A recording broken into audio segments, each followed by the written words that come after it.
ദിലീപ് കുറ്റക്കാരനാണോ അല്ലേ ദിലീപിനെ തൂക്കിക്കൊല്ലൂ എന്നുള്ളതൊക്കെയാണ് ഇന്ന് സകലമാന ആളുകളും ഉറ്റുനോക്കിക്കൊണ്ടിരിക്കുന്ന ഒരു വാർത്ത അല്ലേ? എന്താണ് അവസ്ഥ?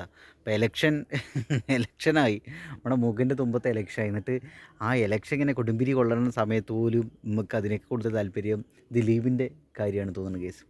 അതിജീവിതേനെ സപ്പോർട്ട് ചെയ്തുകൊണ്ടും അതിജീവിതേനെ വിമർശിച്ചുകൊണ്ടും ഒരുപാട് ആളുകൾ നിൽക്കണു. അല്ലെങ്കിൽ അതിജീവിതേനെ വേറെ പലരും വെച്ചിട്ട് അതിജീവിതയുടെ കൂടെ നിന്നിട്ട് വേറെ പലരും ദിലീപിനെതിരെ കളിക്കുന്ന ഒരു കളിയാണ് എന്നൊക്കെ പറഞ്ഞിട്ട് കുറേ ആൾക്കാർ ഇപ്പുറത്ത്, ചില ആൾക്കാർ അതിജീവിതയുടെ പേര് പബ്ലിക്കായിട്ട് പറഞ്ഞിട്ട് ഫേസ്ബുക്കിലൊക്കെ പോസ്റ്റിൽ ഇട്ടുകൊണ്ടിരിക്കണം. അതും വക്കീലൊക്കെയാണ് അങ്ങനെ ഇട്ടുകൊണ്ടിരിക്കുന്നത്, പല വക്കീലന്മാരും. അപ്പോൾ ഞാൻ ആലോചിക്കുന്നത് ഇത് എന്താണ് ഇവിടെ സംഭവിച്ചുകൊണ്ടിരിക്കുന്നത്?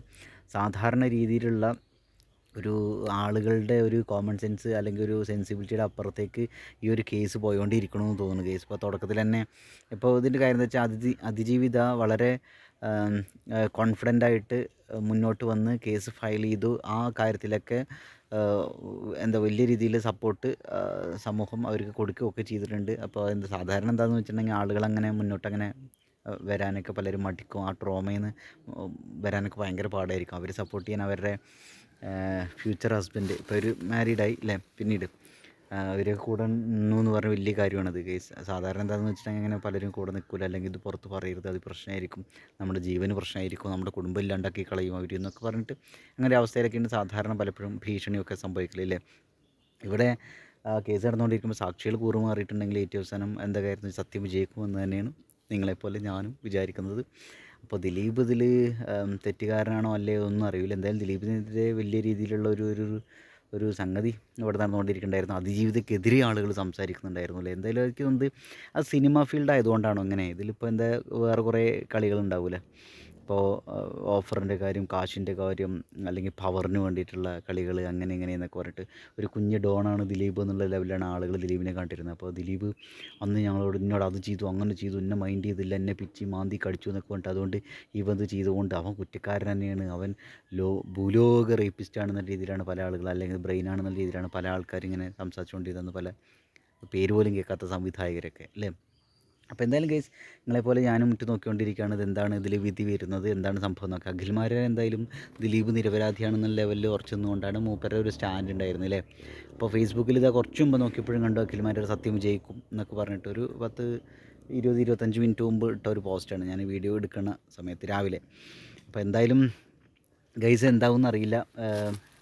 എന്തായാലും ഒരു കാര്യമുണ്ട്, അതിജീവിത അവരുടെ ഐഡൻറ്റിറ്റി റിവീലാക്കുന്ന ആളുകൾ, അത് എന്തുകൊണ്ടാണ് എനിക്ക് മനസ്സിലാവുന്നില്ല. എന്തുകൊണ്ടാണ് അവർക്ക് അങ്ങനെ ഐഡൻറ്റിറ്റി റിവീൽ ചെയ്യരുത് നിയമപരമായിട്ടൊരിതുണ്ടല്ലോ. അപ്പോഴും ആളുകൾ എന്തുകൊണ്ടാണ് അവർ ഐഡൻറ്റിറ്റി റിവീൽ ചെയ്യുന്നത്? അപ്പോൾ അവർക്കെതിരെ ആക്ഷൻ ഒന്നും എടുക്കില്ല. എനിക്കതാണ് മനസ്സിലാവാത്തത്. സംഗതി ശരിയാണ്, അവർ എന്താ പറയുക, ഭയങ്കര ബോൾഡായിട്ട് മുന്നോട്ട് വന്ന് അത് ഒരു തരത്തിൽ പറഞ്ഞിട്ടുണ്ടെങ്കിൽ അങ്ങനെ ആളുകൾ പ്രതികരിക്കുമ്പോഴാണ് ഇങ്ങനെ ചെയ്തവന്മാർക്കുള്ളൊരു പേടി ഉണ്ടാവുള്ളൂ, പിന്നെ അത് ചെയ്യാണ്ടിരിക്കുള്ളൂ. അങ്ങനെയൊക്കെ ഒരു അവസ്ഥ ഉണ്ടല്ലോ. എന്തായാലും ഇതൊരു ക്രൂരമായ സമൂഹത്തിൽ നമ്മൾ ജീവിച്ചുകൊണ്ടിരിക്കുന്നത് ഗൈസ്. വളരെ ക്രൂരമായ സമൂഹത്തിൽ ആരും സേഫല്ല. അത് പെണ്ണുങ്ങൾ മാത്രമല്ല, ആണുങ്ങളും ട്രാൻസും ആരും ഇവിടെ സേഫല്ല.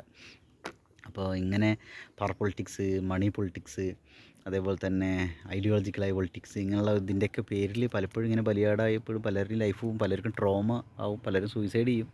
എന്തായാലും ദിലീപിനെ മലയാള സിനിമയിലെ ലോക സിനിമയിലേക്ക് ലോക സിനിമയല്ല,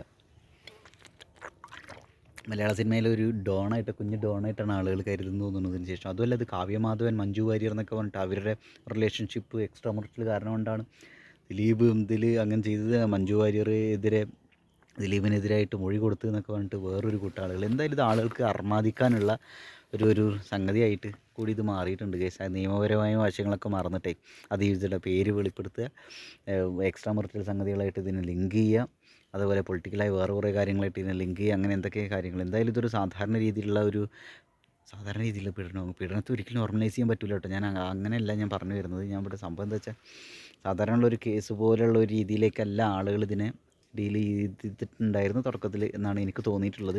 അപ്പോൾ എന്തായാലും കുറേ വർഷങ്ങൾക്ക് ശേഷം ഇതിൻ്റെ ഇടയിൽ പലരും കൂറുമാറി അങ്ങനെ ഇങ്ങനെയൊക്കെ പല തിരിച്ചടികളും സംഭവിക്കുകയൊക്കെ ചെയ്തിട്ട് തെളിവ് നശിപ്പിക്കപ്പെട്ടു എന്ന് പറഞ്ഞിട്ട് ഓരോ വരികയൊക്കെ ചെയ്ത് വക്കീലന്മാരെ പലരും രാജിവെക്കുക, അങ്ങനെയൊക്കെ സംഭവം ഉണ്ടായില്ലേ. എന്താ കോടതി അത് ചെയ്തു എന്നൊക്കെ പറഞ്ഞിട്ട് അങ്ങനെ പലരും മുന്നോട്ട് വന്നിട്ടുണ്ടായിരുന്നു. ഏറ്റവും അവസാനം നമ്മുടെ പലപ്പോഴും ആ ഡേറ്റൊക്കെ മാറ്റി വയ്ക്കലും ഒക്കെ ഉണ്ടായിരുന്നു. ഇതൊക്കെ നമുക്ക് അറിയണതാണ് ഇതിൻ്റെ നാൾ വഴിയൊക്കെ. എന്തായാലും ഇന്ന് ഇതിനൊക്കെ ഒരു കൺക്ലൂഷനാവും, ഇന്ന് വിധി വരും. എനിക്ക് തോന്നണത് മീഡിയക്കാർ മൊത്തം പെറ്റി കിടക്കുകയായിരിക്കും കോടതിയിലില്ലേ, എന്താ വിധി എന്താ സംഭവം എന്ന് പറഞ്ഞിട്ട്. ഇനി മൊട്ടയൊക്കെ ലൈവായിട്ട് അവിടെ ഇങ്ങനെ വരും, ലൈവ് എന്തായാലും ഉണ്ടാവും, ലൈവ് എന്നിട്ട് അല്ല ഗൈസ് വരൂ വിധി വന്നു എന്നൊക്കെ പറഞ്ഞിട്ടില്ലേ, എന്തൊക്കെ പ്രവസരങ്ങൾ ഇനി കാണേണ്ടി വരിക എന്നാവോ. എന്തായാലും ഇപ്പോൾ ഇത് സോഷ്യൽ മീഡിയയിൽ യൂട്യൂബിലൊക്കെ പ്രത്യേകിച്ച് ട്രെൻഡിങ് ആയ ഒരു സംഭവമായിരിക്കും ഇന്നത്തെ ഈ ഒരു കോടതി വിധി എന്നാണ് കേസ് എനിക്ക് വന്നത്. നിങ്ങളുടെ അഭിപ്രായം കമൻറ്റ് ചെയ്യുക. ആദ്യമായിട്ട് ചാനലാണ് സബ്സ്ക്രൈബ് ചെയ്യുക ഗൈസ്.